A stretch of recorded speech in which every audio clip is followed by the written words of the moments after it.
What up, everybody? Welcome in to See Ball Get Ball. Again, this is the part of the week every week, man, where we have a guest, and we got Stanford Steve. And I got a couple of good questions for him. He came out with his top rankings. He's got some different ones than everybody else, which I really, really like because he's seen some teams up close and personal. So it'll be good to pick that big old brain. Another bald guest. So Brent will be happy. Joins the many others of bald guests. But, you know, the USA Today ran a report on Napier and did an article, and it talked about, like, basically, you know, it's obviously not good. And Billy fought his way, you know, back against the ropes last year. Like, it was kind of surprising. Like, I think everybody thought there was a good chance he could get fired a year ago, but they get nuclear. They get so hot. And so they win a bunch of games. Obviously, they're super competitive. So I think you get hope for the future. I think another big component of it was DJ Lagway. Like, having DJ Lagway and seeing the future and seeing, like, this dude's a freshman. He got him here. Like, Napier got him here. He's his guy. He looks like he's going to go off next year and really take it to the next level. And I think that was a big reason why there was optimism. There was a big reason why Napier was there. And, you know, other coaches, you know, now starting to get fired, get released. And again, a lot of this has to do with one thing. The longer you go, the less you can talk to other coaches and get in line for some of these coaches who you consider the best coaches. And so I think when you make this decision, you know, too, that when a coach leaves, man, there's a good chance all of your players can take off with the portal, and not all of them, but a lot of them. And so you don't want to make that change if you don't have to. And I think Florida wanted to fight it as much as possible. I think now with the chain reaction and everything that's going on, and now the boosters basically saying, I mean, paraphrasing, but if he loses another game, it's over. What's the chances of Florida winning the rest of their games? Slim to none, and Slim just left the building. Like, there's no chance, right? Like, they're not going to run the table. They got Mississippi State. They got a bye. They got Georgia. They got at Kentucky. Listen, they could win those games at Ole Miss, then Tennessee, and then FSU. Like, I don't think they're going to go, obviously, undefeated, but I think they could get a bunch of wins in there. And Strickland's the one who said a while ago when it came to coaching searches, like, if it's inevitable, then make the decision now, right? Like, he was like, get this decision done now. And if you look at this decision, it sure seems like they're running out of ways to keep him. And when the boosters and the money say we've kind of had enough, like Penn State, when the money component gets taken care of and you got that part okay, I think you feel like you can move forward. And Billy Napier is a great dude, and I think the way everybody saw him handle that, everybody cheered for him this year. Like, everybody was, if you watch any given Saturday to start the season and you see his personality and who he is and what he is, like, it made it easier when people are yelling, like, blank you, Billy, and get out of here. And then all of a sudden they get it hot and they go on a run, and he continued to handle himself with grace. So it will be very interesting. I don't think he'll make it through the season at Florida. I think the offense has been frustrating enough for Florida fans, and I think Florida fans, you know, they got to continue to understand they want to be great.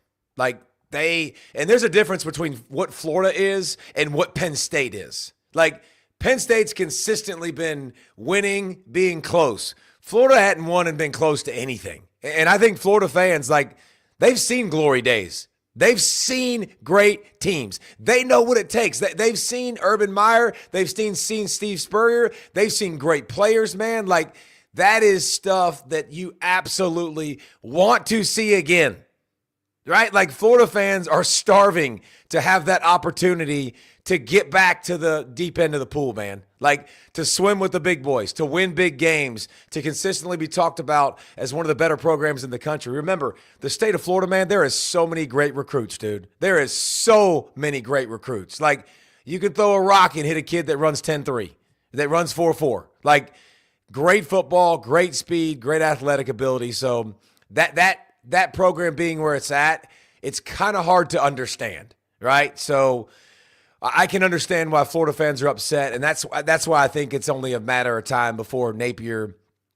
I don't think he's going to make it, man. As much as I love the dude, I don't think he's going to make it. But, you know, if you look at Bear's tweet, I think we have that, Wes, don't we? We have Bears tweet that we can throw up. I think this is important because this is the time of the year that we're going to be talking about this and schedules, and this is the week where all the SEC on SEC crime is going to come in. And he's tweeted this out and talked about the scheduling. And so SEC schedules, and Bama has six ranked games on the rest of their schedule. 6. Am I getting that right, Wes? 6. Like 6th ranked teams left. I'm trying to get your tweet up. Yeah, but it's tweeted 6 teams left on the schedule for Bama that are ranked. Indiana, Ohio State, and Oregon have 4 combined. So what are the implications of that for the CFP? Because that's what I think is the most interesting part of this when you want to pit the SEC against the Big Ten. Yeah, I mean, the bottom line is it really doesn't matter. It really doesn't matter who the best team is. Like, the record is going to be a part of this. Resume is going to be a part of this. A lot of people look immediately at losses. Like, they're going to look at losses, and that's going to matter. So I think the SEC is going to beat themselves up. It's going to be interesting where we land at the end of this. But there's Falika's tweet, if anybody that's looking. I think it's 6 total based on the current rankings. That Alabama has. And listen, Alabama still has an SEC championship opportunity, but you look at the Big Ten. Like, how is the committee going to handle Michigan? Like, if Michigan has 2 losses, one is to Oklahoma, but Oklahoma has 3 losses. Like, that is going to be absolutely, it's going to be very, very interesting. It's going to tick people off. And, people are debating the SEC and the merits of the SEC and if they're better. Like, the SEC at the top, you got to admit, the SEC at the top has kind of gone like this. Like, I think we can all admit that. Brent, do you agree with that? Like, the SEC at the top, I think, has gone down.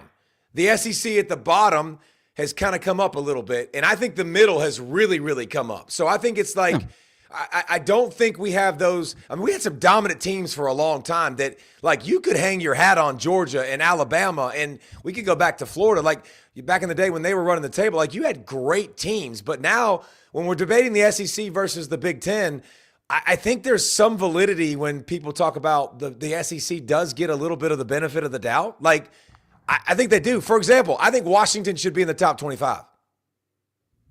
I agree with that. And also, like, in terms of your first point, like the top being a little less. Yeah. And then everybody else at the bottom coming up. Yeah, because you've got 2 really good programs that you've just added.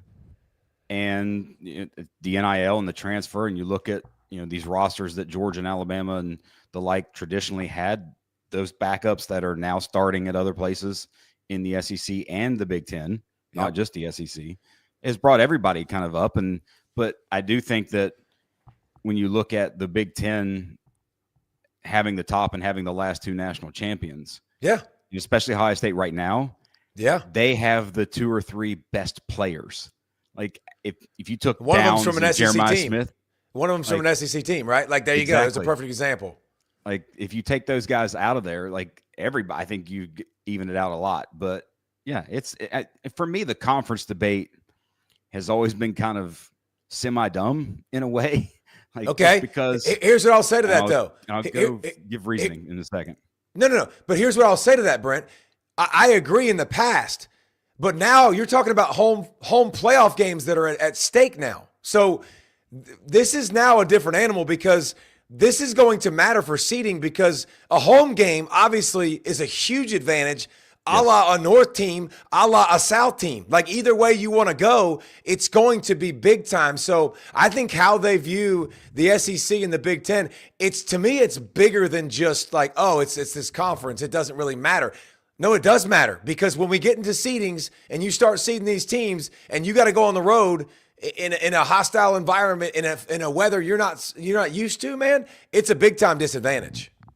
Yeah, and it's like, just sort of back to the point of the debate itself. Like, for the longest time for me, you had 5 or 6 teams that were kind of national championship or bust. Yeah.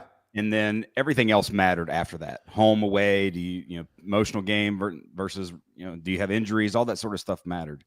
And now that, and coaching, and now that matters more and more and more. But like you said, with the team part of it, it's just the point that the leagues, both of them, have kind of equaled out in a way. But the part for me is who can be beaten. Like, I think the SEC is a league now where 7 of your 8 games, even potentially 8 of your 8 games, games, you can lose. Whereas Ohio State can, and some of the others can not necessarily break a sweat in 4 of them.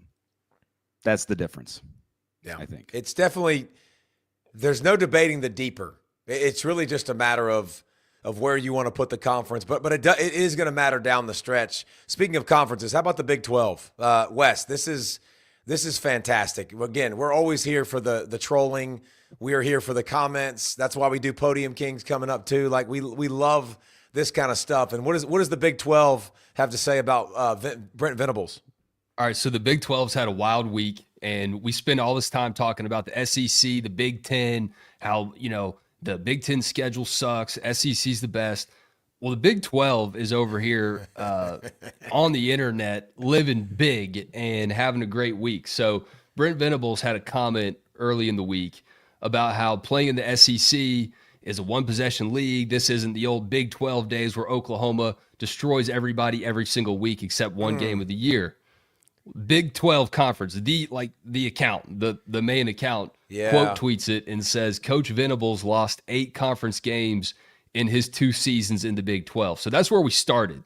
That's how the week started. Okay. That is so amazing. I love that so much. It's so petty and so stupid. That's why it makes absolutely so much sense. All right. Well, I had Texas Tech as my winner of the weekend in Lubbock, and that scene was crazy with the tortillas. Well, what had happened was there's a couple fines that come out of that for both teams. All right. Lance Leopold, after the game, claimed that someone threw a pocket knife from the stands and hit one of his staffers. Oh, was he lying? Apparently that was an inaccurate statement. Leopold, you can't do that. Like a pocket knife?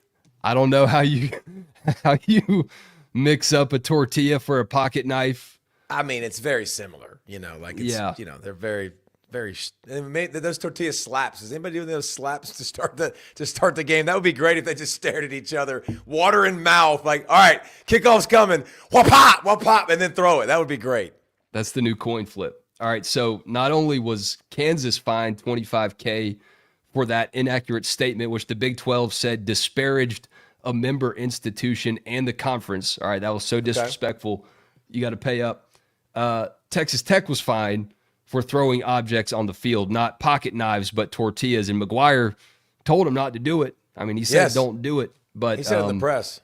But $25,000 for them too, which will pay for 1 rep of an offensive lineman in NIL money. But look, pocket change. They might only get 1 team in the CFP, but the Big 12 is definitely winning the branding battle online. I mean, that was amazing. No doubt. Speaking of, we got some Joey McGuire Podium Kings. We got a little overlap. Steve's in the chat, so we'll buzz through these really quick. Throw that big fella up there. He can react too.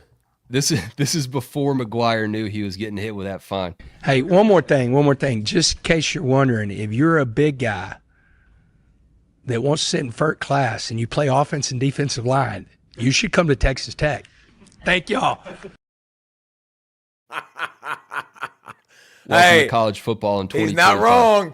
He's not wrong because all he does is go, hey, Cody, you got my back, right? All right, we good. We got this. Cody Campbell's pen works. All right, a little context here. Sharon Moore, I think you said this too, DP, or Brent, one of y'all said that the USC-Michigan game at the Coliseum would only be sold out because Michigan fans were coming.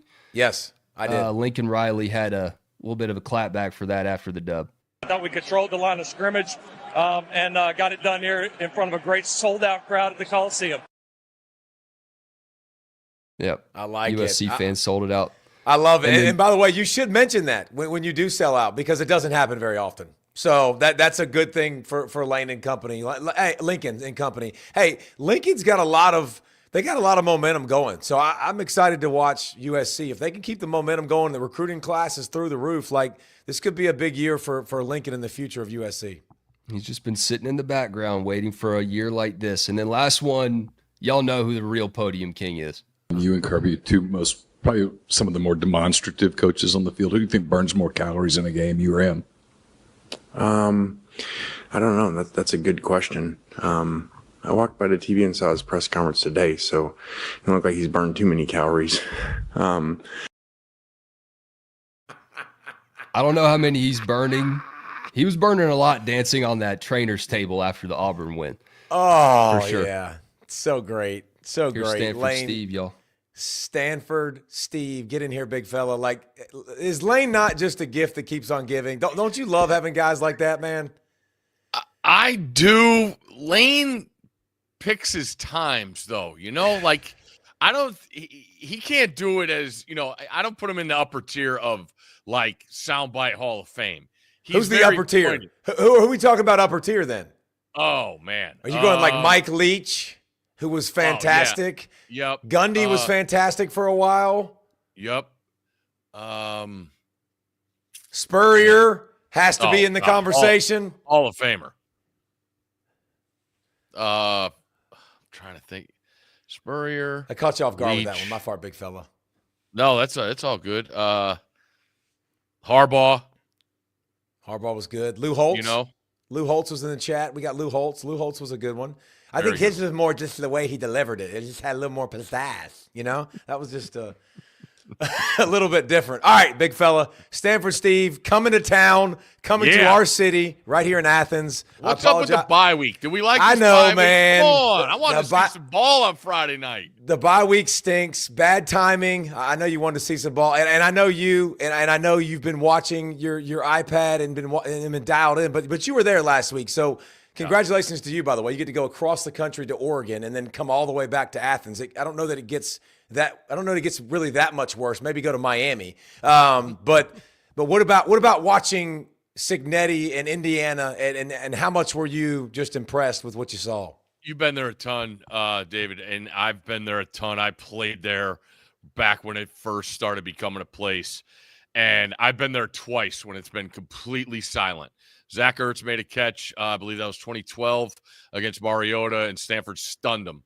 And then Saturday was the other one. I mean, it's hard to get that place silent.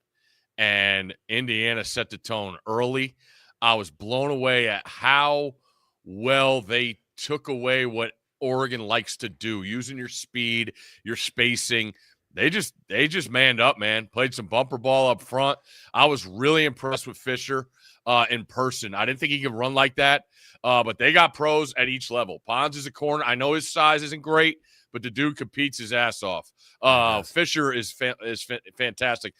46, the other linebacker's good. 21's really good. And then Kamara off the edge. 13 was good off the edge. They gave it to Oregon. I thought they put Dante in some uncomfortable situations, and they looked. Oregon showed their youth.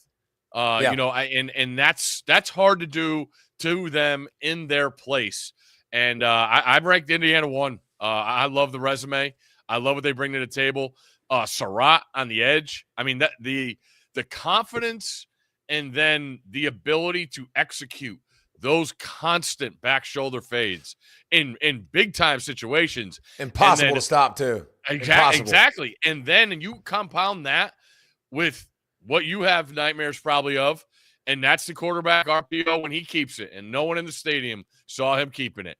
And boy, were they so timely. So just as put together a game plan as I've seen, I was able to I talked to the kid Kadick, who was the center last year for Indiana, and they went. I was at Columbus, and they really struggled because they were going silent count, and then they had to ID the defense, and then they were going to go silent count, but Knowles kept mixing up the look, and then they kept moving Caleb Downs. They got caught with false starts. They got caught with bad pressures. They got caught in slide protection, and they really struggled with that. So to see this group get that much more buttoned up, be on the same page. I mean, a couple false starts, but they weren't cataclysmic. They didn't add on where they really were affected. So. I mean, as good a game plan on both sides of the ball, and going in there and taking the crowd out early and being a factor. The pick six got them back, but they answered every call, and they did it with a vengeance. So I love Hemby, the running back from Maryland, stud, and they got all the pieces, man. They really good. do. So see, and here's the thing, Stanford Steve, in the chat, my man DC says Indiana resume ? Like, that's what we get because you're not used to Indiana. Remember, they took the belt to the bottom of Illinois. Like, belt, like your daddy who's 6'7" and you're 6 got beat down. And then they just went to one of the toughest atmospheres in college football, a consensus top 3 team in the country, and beat them. So, like, I get it. I know the uniforms don't do it for you. 2 things about your comments, Stanford Steve, because I love you so much. One, you could tell you're a tape nerd when you just start throwing out numbers because you watch too much tape and it's just the numbers it's too that many you see. names now, man, with this portal. I can't do it. It is. I love that. And 2, the only other time that you missed severely on that it was really, really quiet was when Oregon and Stanford played there, and Mario Cristobal ran the football late in the game, and they fumbled, and then Stanford came back to win. Brent's kids actually were with me on that trip, and that was as quiet as I have ever heard, and they were like, what just happened? But obviously, you know, a big loss for Oregon. I'm going to be interested to see, you know, how they rebound. But speaking of, you said you played there. Yeah. Like, people don't realize Stanford Steve stands for Stanford Steve. Like, he played at Stanford. I want your best Stanford story. I want your best who you were with. I'll give you one I'll give you one real quick. Speaking of Autzen, that gives me nightmares. Back in the day, I was the wedge setter, and we went up there, and Achilles Smith put up 63 on us. So I set the wedge 10 times that day, and boy, let me tell you, by the 5th or 6th, you're praying that ball's going over your head, and it's a touchback. Man, hey, and this is when people were psycho. This is when people were psycho. Like, this is when we were in team meetings, and I bet you it was like this for you. I remember you sat there and you were like, oh, and you watched the wedge buster run down. And all these guys who were wedge busters back in the day, they can't put full sentences together. Like, there's no way because they were psychotic. I mean, 2 of the best ever I went against, Pat Tillman, and then one of the all-time is Steve Gleason. Steve Gleason gave me my lunch. I mean, my lunch. Coming down with his Ram Man pads on and neck roll. It was – I'll never forget those. I mean, I had the old – I mean, before we had the harnesses, I just had like a plaster of Paris with a pad underneath it, and then they had the sticky tape on that on my left. Oh, man. Still have tore all my y'all strap. watching, y'all get to see that greatness of Stanford Steve in the uniform. Hey, I got a quick story for you. At Georgia, Arnold Harrison and Jeremy Thomas, they get in a fight on kickoff and kickoff return. And I'll never forget, and they were swearing back and forth, and they were going at it. And both of them were like, all right, mother blanker, next rep. Let me tell you something. I've never heard a collision like this in my life. It was kickoff, return. Those suckers ran full speed from about 50 out. Like, they didn't wait to catch. Full speed, and it was like 2 cars. Nobody blinked, and it went poof, helmet flying, ear pads coming out. Yeah. It was absolutely incredible. It was stupid. I wouldn't have done it, especially Jeremy Thomas. You hit Jeremy Thomas, he had no neck. He had no – I mean, dude was sawed off like hitting a tree stump, man. But, that was the loudest collision I've ever heard in my life. It was amazing. All right. Yeah. Well, that's a good story. That wedge story is never fun. But all right, so you answered the best team in the country. So, and we got your rankings. I bet you get a lot of people pissed off at you. Like, wait a minute, Stanford Steve, how is Ohio State not in the top? Like, how is Ohio State not 1 or 2 the way they're dominating everybody? I thought Indiana was more impressive against Illinois. I know they got to play them at home.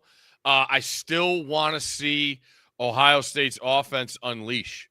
They have the best player in the sport in Jeremiah Smith. They went to him, in timely manner. They've taken care of business. I'm not saying they're not capable of winning a national championship. They got to be the favorite right now. But the wow factor of seeing Indiana in person in that building, along with the Illinois win, the convincing ways they've won, the totality of defense they play with. Ohio State, I'm still not the pass rush. It's not elite. The speed is when they get 3 back, and 8 might be the biggest breakout star. I mean, he's a man child. He's a baller. He's a man child. So And the O-line they got some MFer in them, which is They good. do. We haven't seen that. Bro, they're way better than last year. Way better. Last year they had to piece everything together, kind of like what Georgia's trying to do now. Like, I still don't know. We'll get to them. I don't know what. I just saw the injury report. All the big boys are probable, so we're going to see, where we put Ernest in 73 and 71. Hey, what you just mentioned though, Steve, I haven't heard anybody talk about, and I've had the same thoughts. We just haven't gone as in depth about Ohio State. I think Ohio State is really good at pass rush when they get in their nickel and they get in passing situations. Correct. When they go 8 and 9, 7 on the edge. But when they're not, like that's when you've seen there's more time to throw the football. Like yes, that is a deal that will because here's what I'm going to do when you play better offenses that can pass and run. First down passing will become more of an issue. So I agree. Nobody's really talked about that yet, but they're good when they get their guys on the edges that are studs. Yeah, and 92's played really well. He had the monster game at Washington. I mean, Washington, who I think very highly of. I like Jed's system. I think the quarterback's going to be a star. They should be ranked. And they definitely should be. Yes. I think they ran 53 plays against Ohio State, and there was 9 negatives. So that percentage is pretty good. But listen, I'm dying to see it. We might get that matchup twice, with Indiana and Ohio State. Miami is right there also. I mean, I love what they bring to the table. The issue with them, I shouldn't say issue. The answers I still want to see to the test are in the secondary. The last time we really saw them tested was the second half, I guess the fourth quarter of Florida State, but I got to go all the way back to the second half against Notre Dame. That's Sunday night of Labor Day weekend, where the last time they've been tested. So and they gave up some plays. Braum, like Friday night, we're going to see it because Braum's pass game, screen game, all that stuff's going to be on point. So I want you to talk to everybody here because you got Indiana 1, you got Miami 2, you've got Ohio State 3. I think 4 is where you differ from a lot of people. Yeah. Texas Tech. You got the Red Raiders that high. Why? Minimal pressure, minimal guys. That defense is dominant. And when you get pressure with 4, I would love Bailey when he was at Stanford and what he brings to the table. And those front 4 they mean business. 10, the linebacker inside. Rodriguez. He's just a ball hawk. Yeah. And I think they're better with Hammond at quarterback. The run threat with those, Dickey can absolutely go. And we have, their receivers, they paid plenty for. We know that. They haven't even had to go to them. They've controlled, the game control they've had is astounding. To go to Utah, speaking of tough places to play, and just put it on them. Like turn it over, get it back. Turn it over, get it back. All right, you're done. It's our time. I really, really like this team. I'm hoping we get to go to Lubbock. I was there for the Crabtree catch, the greatest night in the history of Lubbock, and it'd be awesome to go back there. But the game control and just the butt whoopings that they have put on teams, and I think that the Utah win is going to look a lot better. I like Utah this week in the Holy War against BYU, so I think it's only going to get better. I don't see any holes. And they're right there, man. They are as solid as a team, and they were my most intriguing team going into the season, right? All we heard about was the money spent, and then you start putting, all right, we'll take this one, we'll take this one, we'll take this guy, and you got to put it all together, and it's got to work. It has worked seamlessly, and like I said, to go on the road that early to Salt Lake City and just dominate. That second half was both sides of the ball. So backup quarterback, no problem. Yeah, it just comes in. Really, I think Texas Tech is officially the only team that hasn't trailed this season. They are. I think they're the only one. So that's what correct. you're talking about, game control, just dominating. All right, I know you're dialed in, watching the tape, like Georgia, Ole Miss. You take it wherever you want, big fella. All right. Does Georgia know the game is at 3:30 this week? I think Kirby told him it was at 2:45. Good Lord. I was at Tennessee.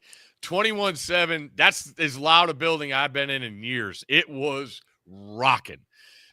And then Alabama, 14-0, 21-7.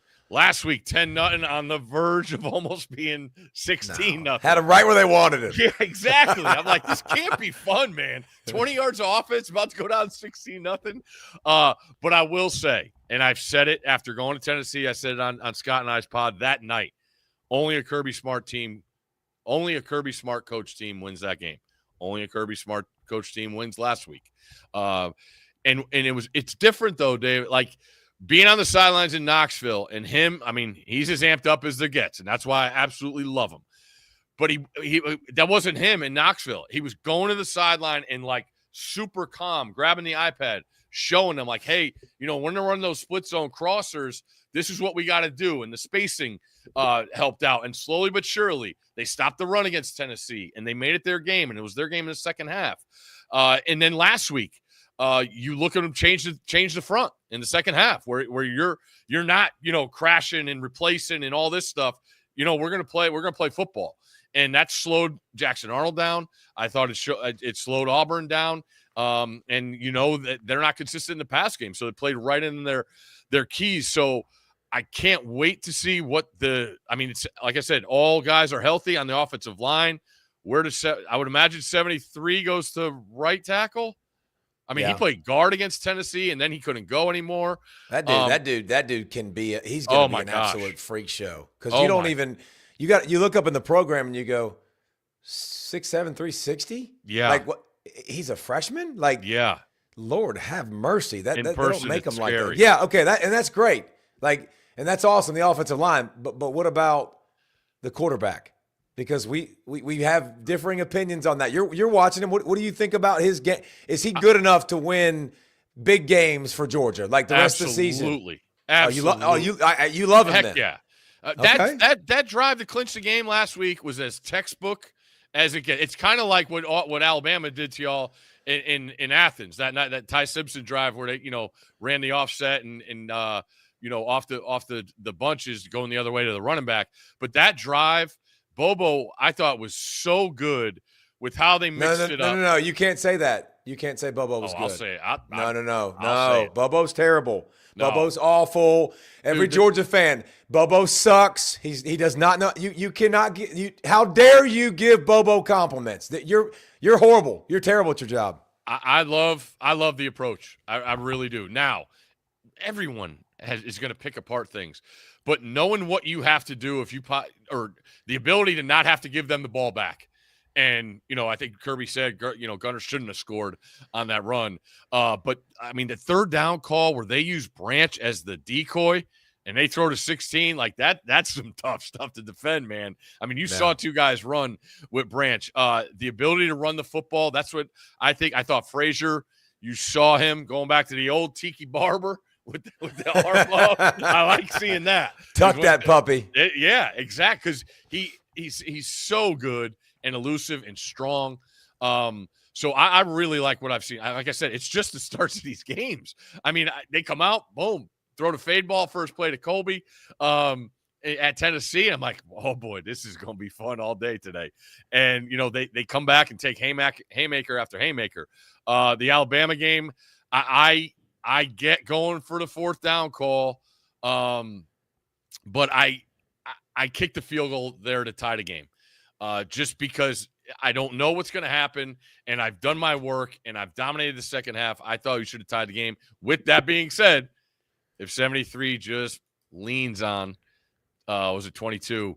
Just touches him. I mean, really just kind of like walks in the end zone. Steps down and just goes like this just a little bit. In the way.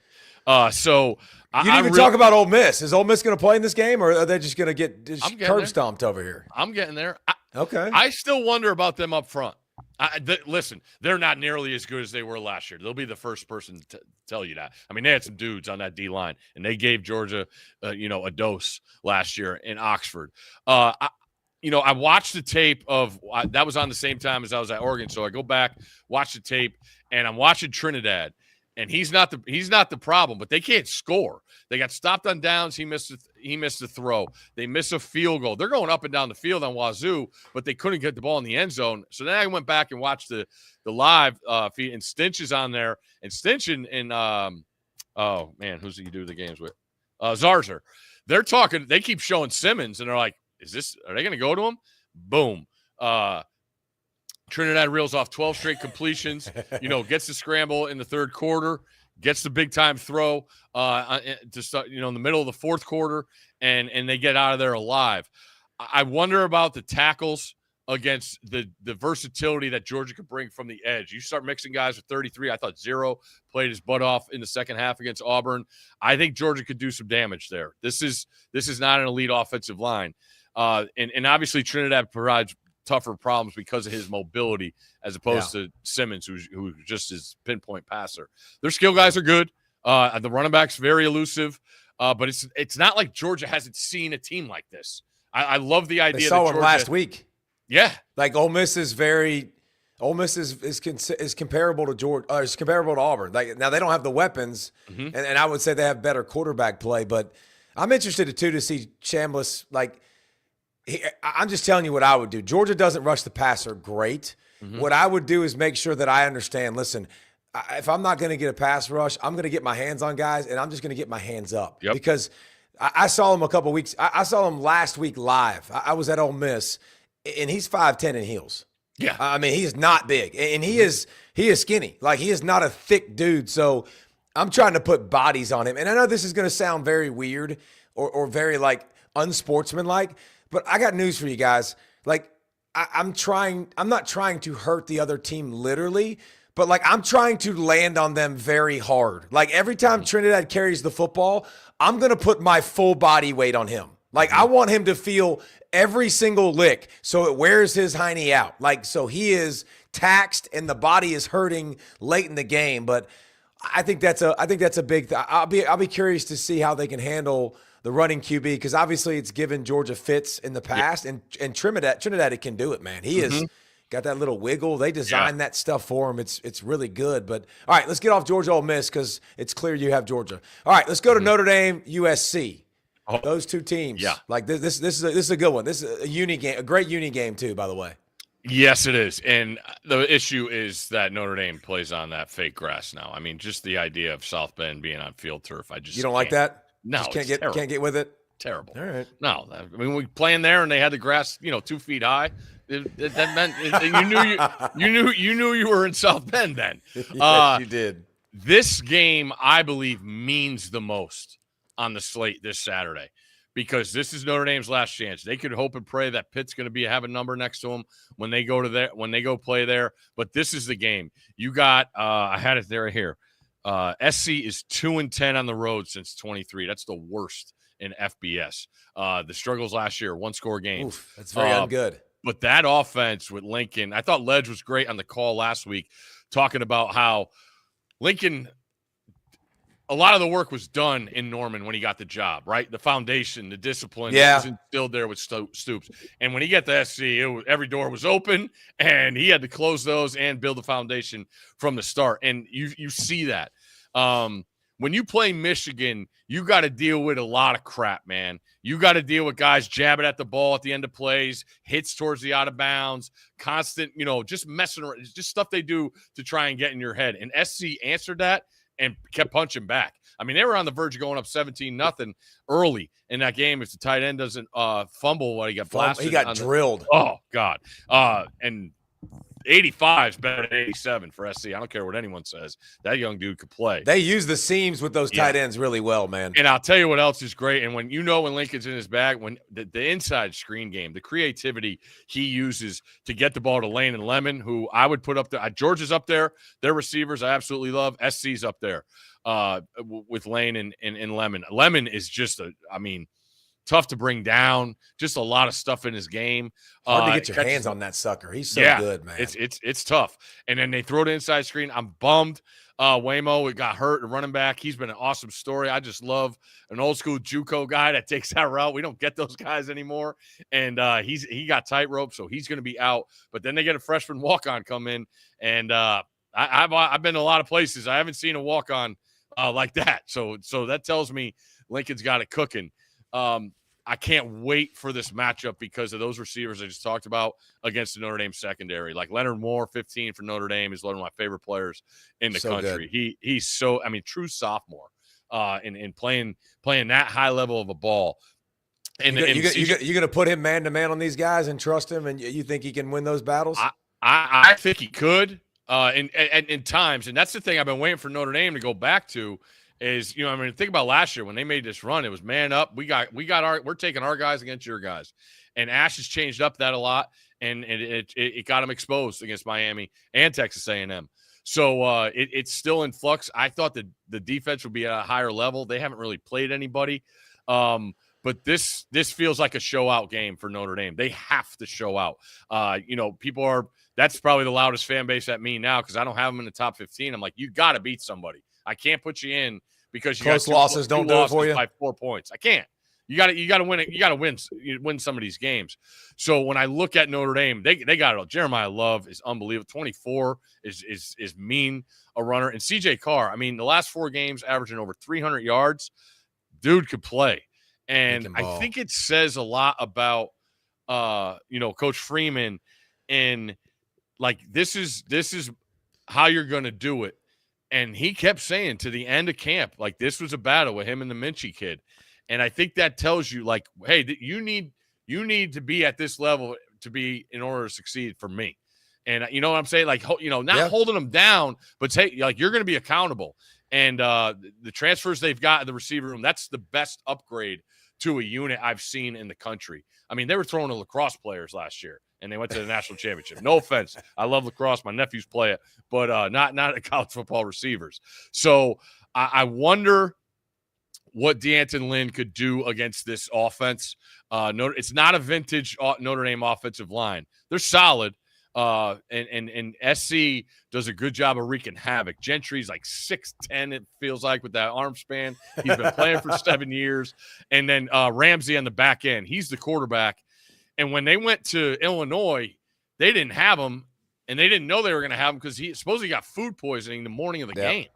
Yeah. So now you got your quarterback back. I think it's a high-scoring game, but SC has to play well in this instance too. If they don't, it's going to be back to square one where it's like same old SC on the road, can't pull through in a big game. If they compete, I think you give them more. You give them more grace. But if they get like last 2 years, it's 48 and 49 points. Yeah, like with the Heisman Trophy winner.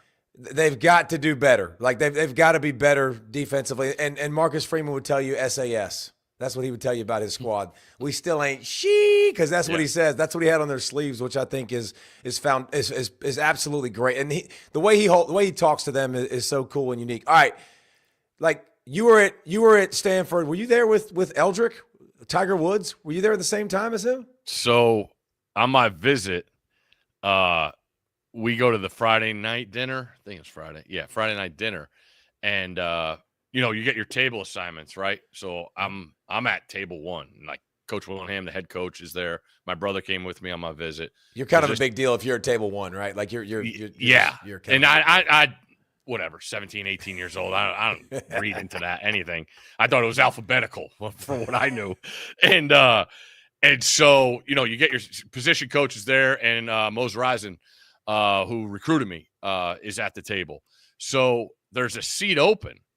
And Coach Willingham starts talking, and I'm like, what? Why? I'm looking at other tables, like it's packed to the gills. Like, other guys got their whole families there and this and that. And then all of a sudden, the side door opens, and Tiger MF and Woods walks in and sits in the seat open right next to me. And I'm like, oh, my God. Like, what do I even say to Tiger? What did you say?